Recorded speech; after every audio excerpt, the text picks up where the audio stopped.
श्रोते हो नमस्कार. PCT's इन्फिनिटी 90.4 FMच्या नवरात्र विशेष कार्यक्रमात मी विराज तुम्हा सगळ्यांचं मनापासून स्वागत करतो.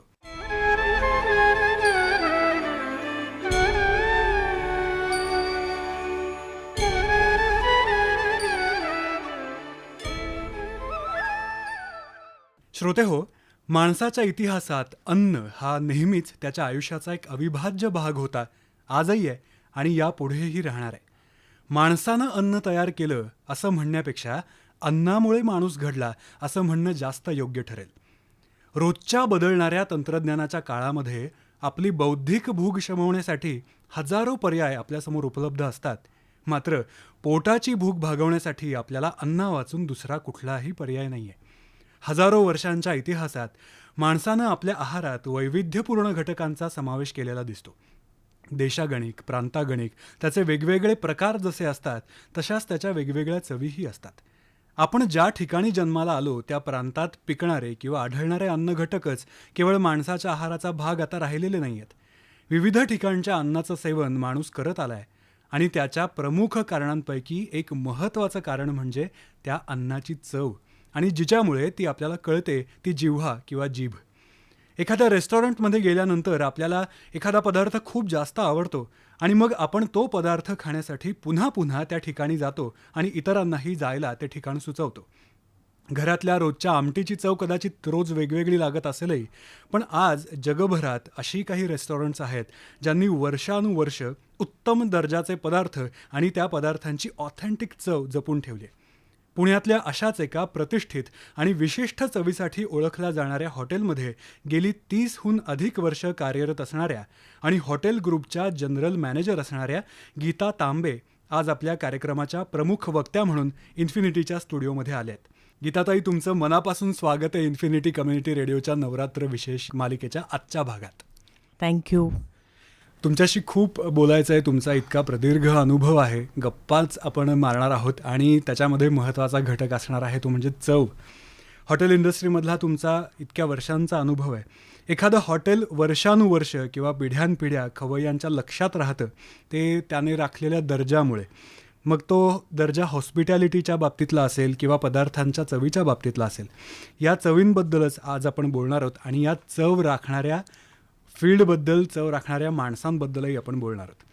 तुमचं शिक्षण, फॉर्मल शिक्षण खरं तर BA झालं आहे, पण मग या हॉटेल इंडस्ट्रीकडे तुम्ही केव्हा आणि कशा वळालात?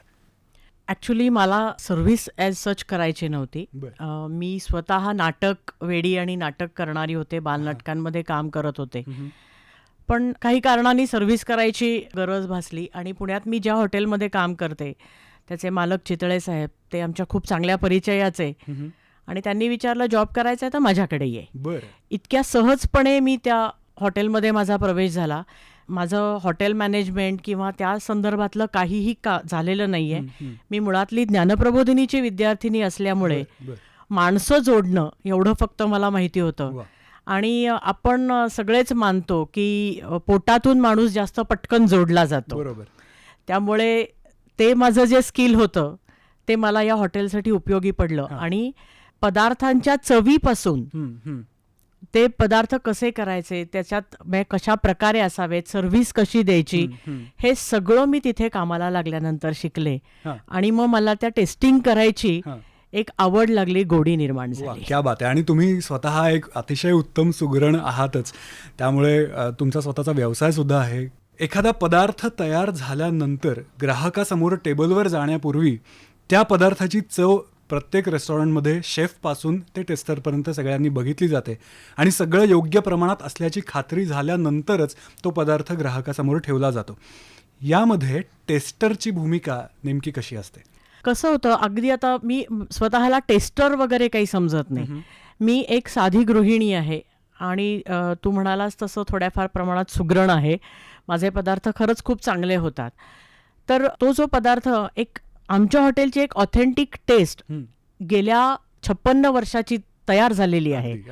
आणि ती टेस्ट अशी डोक्यामध्ये आहे की आळूची भाजी म्हटलं की ती तशीच असणार. म्हणजे त्याच्यात थोडासा जरी अगदी मीठ कमी आहे, मीठ जास्त आहे किंवा साखर कमी आहे, गुळ कमी आहे वगैरे जे काही असतं ना, ते इमिजिएट क्लिक होतं. म्हणजे इतकी त्या सगळ्याची सवय झाली आहे.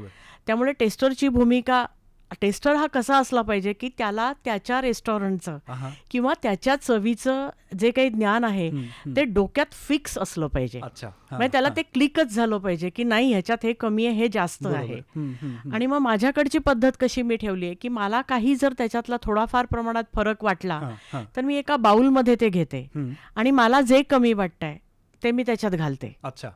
आणि ती परत टेस्ट घेते. ओके. आणि मग ती जर टेस्ट अगदी करेक्ट हीच आहे हम्म. असं वाटलं की मग ते पुढे बाहेर जातं. अच्छा, क्या बात आहे. एखादा नवीन पदार्थ इन्व्हेंट करताना महत्वाची गोष्ट असते म्हणजे त्याच्या मागचा विचार. काय विचाराने तो केलाय, कुठल्या ऋतूमध्ये तो खाल्ला जाणार आहे किंवा मुळातच तो पदार्थ निर्माण आपण कोणासाठी करतोय, ह्या सगळ्या गोष्टींचा विचार करावाच लागतो. तर ह्याच्यामध्ये त्या पदार्थाच्या चवीला कितपत महत्व आहे आणि बाकीच्या कोणत्या घटकांचा विचार असतो? सगळ्याच घटकांचा समप्रमाणामध्ये विचार करावा लागतो. म्हणजे आत्ताचा ऋतू, त्याच्यानंतर आपण कुठल्या लोकांना म्हणजे हल्लीचा जर विचार केला बरोबर. तर यंगस्टर्सना अट्रॅक्ट करावं करेक्ट. असा तो पदार्थ असला पाहिजे. त्याच्यात नाविन्य असलं पाहिजे की जे बाकीच्या ठिकाणी नाही पण आपण पहिल्यांदा तो इंट्रोड्यूस करतोय. बरोबर. आणि त्या सगळ्याच्या बरोबर त्याची सर्व्हिस वगैरे जेव्हा विचार करतो, त्याचा बाह्य देखावा जेव्हा आपण बघतो त्याबरोबर त्याचं अंतर्मनही तितकंच चांगलं पाहिजे. वा, वा. ते जर अंतर्मन चांगलं नसलं तर त्या देखाव्याला काही अर्थ नाही. खरं. त्यामुळे ते महत्वाचं आहे. वा. चव ही खूप महत्वाची आहे. क्या बात आहे.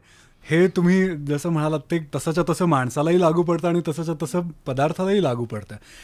एखादा पारंपरिक पदार्थ जेव्हा आपण नव्या स्वरूपामध्ये आणतो त्यावेळेला त्याची चव तर आपल्याला कायम ठेवायची असते, परंतु नवीन ग्राहकांना आकर्षित करण्यासाठी सुद्धा या गोष्टींचा निश्चितपणे उपयोग होत असेल. तुम्ही अनेक स्पर्धांसाठी परीक्षक म्हणून जाता, त्यावेळेला खूप नाना पद्धतीच्या पदार्थांची चव तुम्हाला घ्यावी लागत असेल, तर त्यावेळेला तुमचे एक टेस्टर म्हणून निकष काय असतात? स्पर्धेला जेव्हा मी जाते ना तेव्हा एक 4 महत्वाचे मुद्दे मी लक्षात घेते. एक तर पहिली चव, म्हणजे चव ह्या दृष्टीने की तो परत घ्यावासा वाटला पाहिजे. आहा. हा, मला तो पदार्थ एकदा खाल्ला, आवडला, ओके, पण मी परत नाही मागितला म्हणजे तो मग तेवढा चांगला झाला नाहीये. बरं, बरं. एखादा पदार्थ तुम्हाला परत परत खावासा वाटतोय म्हणजे त्याची चव चांगली आहे. म्हणजे तो एक मुद्दा विचारात घ्यायला लागतो. दुसरा नाविन्य. आता स्पर्धा ही नाविन्यासाठी जास्त असते. बरोबर. म्हणजे आपले जे काही आता नेहमीचे पदार्थ आहेत ते काहीतरी वेगळ्या प्रकारे तुम्ही प्रेझेंट करताय हां, हां. तर त्याला त्या नाविन्याला काहीतरी तुमच्या याला अर्थ आहे. अगदी. तुमचं प्रेझेंटेशन म्हणजे चव खूप चांगली आहे पण काही नाहीये, एखाद्या साध्या वाटीत आणून ठेवलाय असं बघितल्यानंतर खावासा वाटत नाहीये, खाल्ल्यावर वाटतंय की चव चांगली आहे. बरोबर. हां. म्हणजे त्या प्रेझेंटेशनलाही महत्व आहे. अगदी.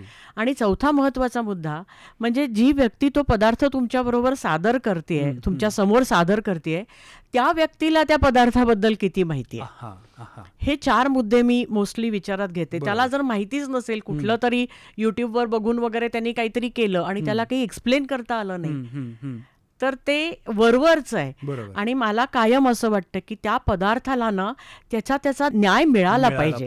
हां. उगाच वरवरचं काहीतरी फोडणी टाकली, भात केला, आमटी केली, भाजी Correct, केली असं नाही. तुमचं मन ते पदार्थ करताना बरोबर, तिथे असलं पाहिजे. बरोबर. आणि जर तुमचं मन तिथे असेल, तुमचं शांत चित्तानी जर तुम्ही पदार्थ करत असाल, आनंदी मूडमध्ये करत असाल, अगदी. तर तुमच्या पदार्थाला तुमच्या आनंदाची, तुमच्या मूडची पण एक छोटी चव येते. वा, क्या बात आहे. आणि ती फार महत्वाची आहे. खरंच आहे, खरंच आहे. आपण आपल्या माणसांसाठी जेव्हा एखादा पदार्थ तयार करतो त्यावेळेला ते बाय डिफॉल्ट येतच, पण एरवी सुद्धा खूप आत्मीयतेने जर का आपण स्वयंपाक केला तर निश्चितपणे ही गोष्ट साध्य होईल. एक चायनीज थिअरी आहे की ज्याच्यामध्ये तुम्ही चहा करतानाचं उदाहरण दिलं आहे की चहा करताना इतके तुम्ही त्याच्यामध्ये मशगूल व्हा की तुम्ही ते चहा पावडर टाकताना किंवा साखर टाकताना किंवा दूध टाकताना, पाणी उकळताना त्याच्याकडे पहा, ते एन्जॉय करा. सो तीच आपल्याकडे सुद्धा पद्धत सांगितलेली आहे. मी मध्येच तुला थांबवते. मी सोलापूरला गेले होते. आहा. मला हॉटेलचं नाव आठवत नाही, खूप वर्षापूर्वी गेले होते. पण तिथे मी गुजराती थाळी होती, बरं. खूप अप्रतिम थाळी होती. अच्छा. म्हणजे कढीची चव वगैरे असं. आणि ते पदार्थ खातानाच आपल्याला प्रेमाने कोणीतरी हां. खायला घालतंय असं वा, वाटत वा, होतं. वा. म्हणजे त्या पदार्थांच्या चवीत प्रेम होतं. Correct. मग मी तिथे 3 दिवस राहायला होते. मी 3ही दिवस गेले. मग एक दिवस मी ती खानावळ सुरू व्हायच्या आधी लवकर गेले. बरं. तर त्याच्या आधीचं जे मी तिथलं वातावरण पाहिलं हा, हा. की ते सगळेजण कुक आणि ते सगळेजण एकत्र तिथे आरती करत होते आणि त्यांनी त्यांच्या त्या शेगडीची आणि याची पूजा पूजा केली केली, होती. फुलं वाहिली वा. आणि त्यांनी ज्या टेबलवर ग्राहक बसणार होतं ना, हा, हा. त्या प्रत्येक टेबलाला त्यांनी उदबत्ती ओवाळली ओ, ओ. आणि तिथं जे एक त्यांनी वातावरण निर्माण केलं, हम्म, हम्म, हम्म. त्या याच्यात ते सगळे कुक पण प्रसन्न झाले, वा. ते वाढपी पण प्रसन्न झाले हम्म. आणि मग त्यामुळे खाणारे आम्ही प्रसन्न साहजिकच झालो. साहजिक. म्हणजे प्रत्येक पदार्थाला किंवा त्या चवीला किंवा तुम्ही तो कसा देताय त्याच्या पाठीमागे तुमची भावना जर खरी गोष्ट. नसेल ना, तर तो बेचव लागतो. अगदी अगदी अगदी. आणि हीच लिगसी मला वाटतं तुम्ही ज्या हॉटेल ग्रुपमध्ये काम करतात त्यांनी पाळलेली आहे इतकी वर्ष. आपल्या भारतातल्या सांस्कृतिक आणि भौगोलिक वैविध्यांमुळे आज आपली खाद्य संस्कृतीसुद्धा खूप वैविध्यांनी नटलेली आहे, समृद्ध आहे. पण बऱ्याचदा आपल्याला असं बघायला मिळतं की एकच पदार्थ असतो, पण तो पदार्थ करण्याची पद्धत वेगवेगळी असते. एक उदाहरण घ्यायचं झालं तर वांग्याची भाजी घेऊयात. कोकणामध्ये वांग्याची भाजी वेगळ्या पद्धतीने होते, घाटावरती पुण्यात वेगळ्या पद्धतीने, विदर्भामध्ये काहीतरी वेगळेच मसाले वापरत असतील. तर अशा वेळेला म्हणजे खरं तर हे सगळ्याच पदार्थांना लागू होतं, पण प्रत्येक प्रांतागणिकच नाही तर प्रत्येक समाजागणिक, रादर प्रत्येक घरागणिक चव बदलते. अशा वेळेला या वैविध्यपूर्ण पदार्थांमधल्या घटकांच्या प्रमाणाचं आणि चवीचं तुम्ही महत्त्व काय सांगाल? तू म्हणतोस तसं प्रत्येक ठिकाणची चव बदलते. म्हणजे तू वांग्याची भाजी घेतलीस, कोल्हापुरी वांग्याची भाजी हा कोल्हापुरी ठसका अजून वेगळा आहे. अगदी अगदी. पुण्यातली आपली गुळ घातलेली सौम्य असते, सोलापूरला अजूनच वेगळी असते. तो कांदा आणि दाण्याचं कुटण ते सगळं बरोबर, परतून केलेली बरोबर. असते. किंवा अगदी साधी वरणफळं, अगदी पुण्यामध्ये आपण त्याला वरणफळं म्हणतो, सोलापूरला चाकोल्या म्हणतात. बरोबर. वरणफळं खूप सौम्य असतात, पुणेरी माणसासारखी ओके. 1 ते 4 झोपणारी असतात, त्या टाईपची असतात. पण तू जर चाकोल्या खाल्ल्यास सोलापूरच्या, तर त्या एकदम खमखमीत आणि झणझणीत असतात. बर बर. हे जे सगळे पदार्थ आहेत ना, हे तिथल्या तिथल्या माणसाच्या मानसिकतेवरती पण खूप अवलंबून बर, असतात बर, बर. की त्या लोकांची मानसिकता कशी आहे हा, हा. किंवा त्यांची लाईफस्टाईल कशी आहे, बरोबर. त्याच्यावर ती असते. म्हणजे आता मध्य प्रदेशामधले जर तू खाल्लेस, म्हणजे डाळबाटी 2 ठिकाणी होते, अगदी. एक एक मध्य प्रदेशमध्ये होते, एक राजस्थानमध्ये होते. हा. पण दोन्हीकडची पद्धत थोड्याफार प्रमाणामध्ये वेगळी आहे. किंवा आपलं जे सरसोचं साग किंवा मक्याची रोटी आहे जी बरोबर. पंजाबमध्ये होते, हो. ते आपल्याकडे इथे होत नाही. म्हणजे असं प्रत्येक ठिकाणी तिथली भौगोलिक स्थिती, तिथली हवामान लोकांचं कसं आहे. हवामान कसं आहे, लोकांची मानसिकता कशी हा, आहे, हा, हा. त्यांची आवड निवड, या सगळ्याला ते जोडलेले असतात. हा. म्हणजे तुला जर साधा आत्ताचंच उदाहरण घेते मी, आम्ही कोळाचे पोहे करतो. अगदी. कोळाचे पोहे आम्हाला जे माहिती आहेत हा. किंवा जे पुण्यामध्ये किंवा ह्याच्यात आम्ही खाल्लेत, ते पातळ पोह्याचे असतात. बरोबर. हा. पण आम्हाला काही जणांनी आज सांगितलं की ते जाड पोहे असतात. हा, हा. म्हणजे कोळाचे पोहे सुद्धा वेगवेगळे. एक तर मुळात कोळाचे पोहे हे कोकणात होतात, बरोबर. पण कोकणातल्या सुद्धा काही भागामध्ये ते जाड पोह्याचे करतात आणि काही पातळ पोह्याचे. Correct correct. म्हणजे प्रत्येक ठिकाणची पद्धत वेगळी आहे, त्या ठिकाणची त्याची चव आहे, हा, त्याची वैशिष्ट्य आहेत. म्हणजे तू जेव्हा पुण्यात येशील तेव्हा तुला वरणफळं सुद्धा खायला आवडतील. अगदी, तू सोलापूरला गेलास तर तुला तिखट लागेल, पण तू मिटक्या मारत चाकोल्या खाशील. नक्कीच नक्कीच. म्हणजे ही त्या ठिकाणची चव, त्या वैशिष्ट्य ठिकाणची वैशिष्ट्य आहे. खरंच आहे खरंच आहे. एखादा पदार्थ तयार करताना किंवा शिजवत असताना एक त्रिसूत्री आवर्जून पाळली जाते, ती म्हणजे की टाईम, टेम्परेचर आणि टेस्ट. म्हणजे तो पदार्थ शिजताना किती वेळ लागतोय, त्या पदार्थाचं तापमान किती आहे, किती तापमानावरती तो शिजवायचा आहे, आणि अर्थातच त्याची चव कशी आहे. आपण ज्या चवीसाठी पदार्थ खात असतो, तर ह्या थिअरीबद्दल तुम्ही काय सांगाल, किती महत्त्वाची आहे? आता ह्याच्यामध्ये मी जे स्वतःला या त्रिसूत्रीचं काय समजते ते तुला सांगते. टाईम म्हणजे माझ्या दृष्टीने कुठला टाईम, तर तेल किती तापल्यावर मोहरी घालायची, बरोबर. हा, हा. जिरं कधी घालायचं, मग त्याच्यात हळद कधी पडली पाहिजे, अच्छा, हा. मग कांदा किती परतला पाहिजे, आणि तो किती परतला गेल्यावर त्याच्यात टोमॅटो घालायचा. अच्छा, तसं वेळेचं म्हणजे गणित. हे वेळेचं गणित जर तुम्ही पाळलत ना, बऱ्याचदा काय होतं माहिती का, तेल तापायच्या आधी पटकन घाई झालेली असते, तुम्ही पटकन मोहरी टाकली तर ती तडतडत नाही. ती मोहरी तडतडली की ते तेल शुद्ध होतं. मग तुम्ही ते जिरे टाका. मग तुम्ही कांदा तो व्यवस्थित जर परतला गेला नाही तर तो तुम्हाला नंतर दाताखाली कच्चा लागतो. म्हणजे साधं पोहे करताना सुद्धा तुम्हाला ह्या गोष्टीचं ती वेळ जर तुम्ही पाळलीत तर त्या पदार्थ तो चांगलाच होणार. खरी गोष्ट. म्हणजे त्याला तुम्ही बाकी काही म्हणू शकत नाही. दुसरं आहे, तू म्हणलास टेम्परेचर, तर तेही तुम्हाला सांभाळावंच लागतं. उगाच गॅस मोठा करून ठेवला तर ते करपण्याची शक्यता आहे. साधं आपलं फुलका किंवा हे करताना, तुम्ही पोळी करताना तुम्ही गॅस मोठा केला तर ते करपणार, आणि गॅस अगदी मंद जरी ठेवलात तरी ते तडतडीत होणार. त्याला तो मीडियम फ्लेम ती तुमची असणं, त्याला आवश्यक आहे तेवढी फ्लेम असणं ही खूप गरजेचं आहे. बरोबर. आणि तिसरं चव, त्याच्यावर तर सगळं आहे. ते आहे तर तो पदार्थ आहे. एवढं सगळं तुम्ही अगदी वेळेत कांदा घातला, वेळेत हे केलं, पण त्याला जर चवच आली नाही, तुमचं मीठ वगैरे बाकीचं वेळेत पडलं नाही किंवा नीट पडलं नाही तर त्याला काही अर्थ नाही. त्यामुळे हे 3 अतिशय महत्वाचे घटक आहेत, आणि हे जर तुम्ही सुरुवातीपासून पाळलेत बरोबर तर तुमचा पदार्थ नक्की चांगला होणार. आणि हे एका रात्रीत किंवा एका दिवसात जमणारी गोष्ट नाहीये. वर्षानुवर्ष सरावानी. आपल्याकडे मुलींना कुठे रे काय शिकवलं जातं? आई करतीये ते बघत बघत त्या पुढे जातात. ती चव त्या हातात, मला मुलींचं कौतुक जास्त वाटतं, कारण आई जे करत असते तिला मदत करताना तुम्ही ती चव सगळी हातामध्ये त्यांच्या रुजवलेली असते, मनात रुजवलेली असते. पण जेव्हा त्या सासरी जातात तेव्हा सासू करते ते बघतात, हे बाजूला ठेवून नवीन शिकून घेतात, आणि ती चव आपल्या हातात आणि मनात रुजवतात. म्हणजे फार म्हणून म्हणलं अवघड गोष्ट आहे. पण कोणीही, अगदी एक पदार्थ करणारा असू दे किंवा मोठा शेफ असू दे, कुक असू दे किंवा घरातली गृहिणी असू दे, कोणी असू दे, कोणी जो स्वयंपाक बनवत असेल ना त्याच्याबद्दल मला प्रचंड प्रेम आणि आदर वाटतं. कारण तुम्हाला ते मनातनं आतून आल्याशिवाय तुमच्या हातातनं बाहेर येत नाही. खरी गोष्ट.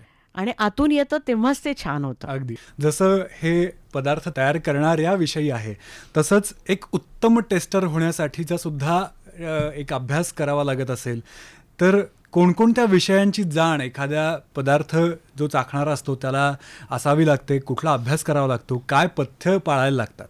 खरं सांगू का, मी हा अभ्यास वगैरे काही केला नाही आहे. मला चितळे सरांनी टेस्ट माझ्या डोक्यात भरवली आणि ती मी पुढे माझं डेव्हलप करत गेले. पण जो टेस्टर, माझ्या दृष्टीने जो टेस्टर असतो ना, त्याला बेसिकली जो पदार्थ तो टेस्ट करतोय त्याच्यामध्ये काय काय वापरलंय हे त्याला कळलं पाहिजे. त्याच्यानंतर तो करायची पद्धत त्याला माहिती असली पाहिजे. म्हणजे उगाच नुसतं मी पदार्थ टेस्ट केला आणि मला हा आवडला, पण त्या चुकीच्या पद्धतीने जर झाला असेल तरी त्याची एक ऑथेंटिक, प्रत्येक पदार्थाला त्याची एक ऑथेंटिक पद्धत आहे. तर ती कशी करायची हे त्याला माहिती पाहिजे, आणि त्याची ओरिजिनल चव त्याला माहिती असली पाहिजे. ओरिजिनल चव जर तुम्हाला माहिती नसली ना तर तुम्हाला बऱ्याचदा असं होतं खूप जणांना की ते पहिल्यांदा ते खातात आणि ते म्हणतात मला हे आवडलं, मला हे आवडलं नाही. कारण असं का होतं तर त्यांना ती चवच माहिती नसते. पण ज्याला खरी चव माहिती असते त्याला मग त्याच्यात काही जर कमी असलं तर कळतं. बरोबर. नाही तर नुसतं नाही आवडलं म्हणूनही उपयोगाचं नाही किंवा आवडलं म्हणूनही उपयोगाचं नाही.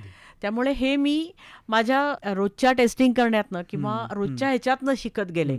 ॲक्च्युली हॉटेल मॅनेजमेंटमध्ये जे विद्यार्थी शिकतात त्यांना हे त्यांच्या कोर्समध्येच ट्रेनिंग असतं, त्यांना त्याचं सर्टिफिकेट वगैरे मिळतं. माझं हे काही झालं नाहीये. माझं तू म्हणशील तर सुगरणीचं जसं असतं ना, आधी आईकडून शिकत गेली, मग सासूकडून शिकत गेली, मग मध्येच कुठली तरी आत्ते सासू येते, चुलत सासू येते, ती काहीतरी शिकवत जाते, तसं ते शिकत गेलेलं पण ऑथेंटिक आणि त्यातून काहीतरी स्वतःचंही एक निर्माण नवीन झालेलं असं ते आहे. पथ्याविषयी काय सांगाल, की जसं गायकाला त्याचा गळा किंवा आवाज टिकवून ठेवण्यासाठी जसं काहीतरी पथ्य पाळायला लागतात, तसं आपल्या जिभेची चव टिकवून ठेवण्यासाठी किंवा टेस्ट बर्ड्स शाबूत ठेवण्यासाठी काही खास पथ्य पाळायला लागतात का, की असं काही नसतं? मी पाळायला लागतं म्हणजे असं म्हणेन, कारण मी स्वतः पाळते. तुमच्या जिभेची टेस्ट चांगली राहण्यासाठी ना तुम्ही चांगले पदार्थ खा, ऑथेंटिक आहे ते खा. हल्ली काय होतं, काहीही खाल्लं जातं, कसंही खाल्लं जातं. आता मला स्वतःला पाणीपुरी खूप आवडते, अगदी आवडते. पण तीच जर पाणीपुरी मी जिथे खरंच चांगल्या प्रकारे चांगल्या पद्धतीने बनतेय अशा ठिकाणी खाल्ली तर त्याची चव माझ्या मनामध्ये खूप काळ रेंगाळत राहते. पण मी ती जर कुठेतरी अशी रस्त्यावर खाल्ली, काही खाल्लं तर त्याच्यात माझा घसाही खराब होतो, हां, हां. चवही जाते हं, हं. आणि मग माझ्या मनामध्ये कुठेतरी पाणीपुरीबद्दल नको बाबा, नॉशया निर्माण नॉशिया होतं. येतो. हं, हं. त्यामुळे तुम्ही जर चांगल्या ठिकाणी, ऑथेंटिक ठिकाणी जर खात गेलात, हं, हं. तर तुमच्या जिभेची जी टेस्ट करण्याची क्षमता आहे हां, हां. ती तशीच राहील. बाकी ह्याचं सायंटिफिक किंवा कॉलेजमध्ये काय शिकवतात हां. ते मला माहिती ओके, नाहीये. ओके. हे मी माझ्यापुरती पाळलेली पथ्ये हं, हं, आहेत. हं. तुम्हाला स्वतःला एक टेस्टर म्हणून नाही, पण एक व्यक्ती म्हणून, माणूस म्हणून तुम्हाला कोणते पदार्थ जास्त खायला आवडतात किंवा कोणत्या चवीचं खायला आवडतं? मला खरं सांगू का, मला महाराष्ट्रीयन आवडतं. आपल्या महाराष्ट्रीयन पदार्थांमध्ये चवीला जेवढी व्हरायटी आहे आणि एवढे पदार्थ आहेत बरोबर. तेवढे कुठेही नाही. आणि सर्वसमावेशकता. सर्वसमावेशकता आहे. आणि सगळ्यात महत्त्वाची गोष्ट, तुला एक माहिती म्हणून मी सांगते की आपल्याकडे भारतामध्ये योगा शिकायला फॉरेनहून खूप लोक येतात. बरोबर.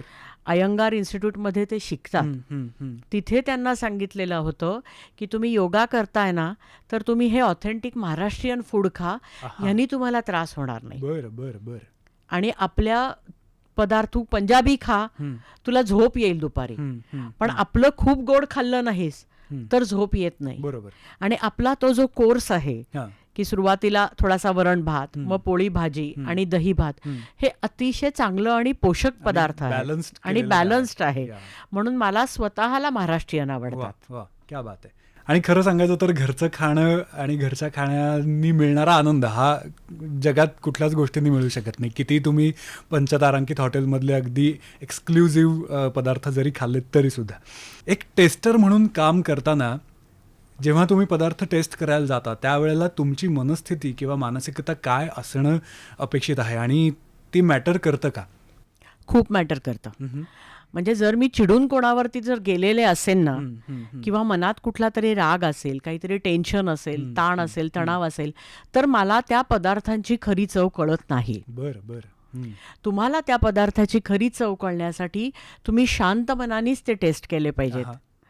आणि तुम्ही जितके शांतपणे, जितक्या चांगल्या आनंदी मूडमध्ये टेस्ट कराल, तितकं तुम्हाला त्या पदार्थांमधलं कमी जास्त, चांगलं वाईट हे ओळखणं सोपं जाईल. बरं बरं बरं. बऱ्याचदा असं होतं की तुम्ही काहीतरी तणावात जर टेस्ट केलं तर ते जातं, निसटून जातं, लक्षात येत नाही आहा. हं, हं, हं. की नाही बाबा ह्या भाजीमध्ये. आणि मग थोड्या वेळाने कोणीतरी सांगितलं की अरे ह्या भाजीमध्ये आज मीठ कमी होतं. हो, मला ते जाणवलं होतं पण मला ते रिअलाइज झालं नाही. हां. असं होऊ शकतं. म्हणून तुमची मनस्थिती आनंदी असेल हां. तर तुमचं टेस्टिंग जास्त चांगलं वा, होतं. क्या बात आहे.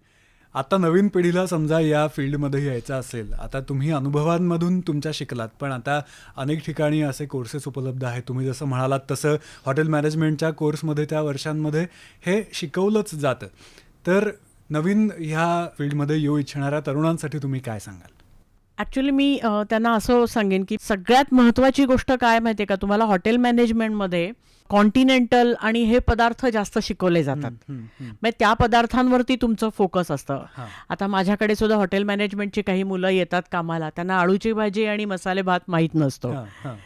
तर तुम्ही ते करताना ह्याही पदार्थांचा कुठेतरी एक चव किंवा त्याची ऑथेंटिसिटी याचाही तुम्ही अभ्यास करा. आणि तुम्ही हे क्षेत्र निवडलंय, हे अतिशय चांगलं क्षेत्र आहे.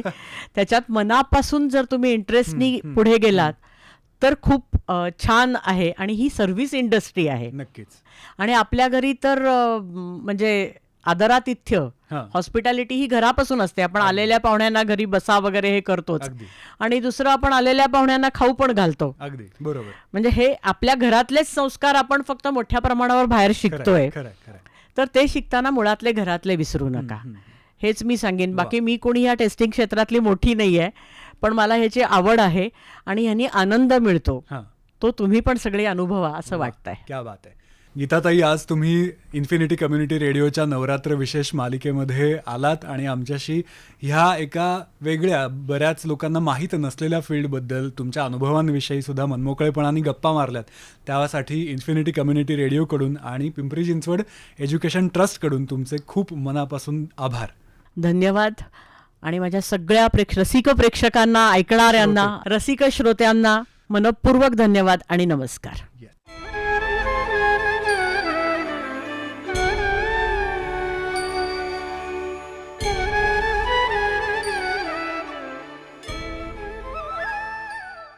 श्रोते हो, हॉटेल इंडस्ट्रीमध्ये गेली 30हून अधिक वर्ष कार्यरत असणाऱ्या, त्याचबरोबर पुण्यातल्या एका नामवंत हॉटेलच्या जनरल मॅनेजर गीता तांबे यांच्याशी आपल्या अनंत रूपिणी या नवरात्र विशेष मालिकेच्या आजच्या भागात आपण संवाद साधला. ही मालिका आपण ऐकत होतात PCT's इन्फिनिटी 90.4 FM या पिंपरी चिंचवडच्या पहिल्या कम्युनिटी रेडिओवरून. आमच्या या कार्यक्रमाविषयीच्या तुमच्या प्रतिक्रिया आमच्यापर्यंत जरूर पोहोचवा आणि त्यासाठी आमचा फोन नंबर आहे 9371332683.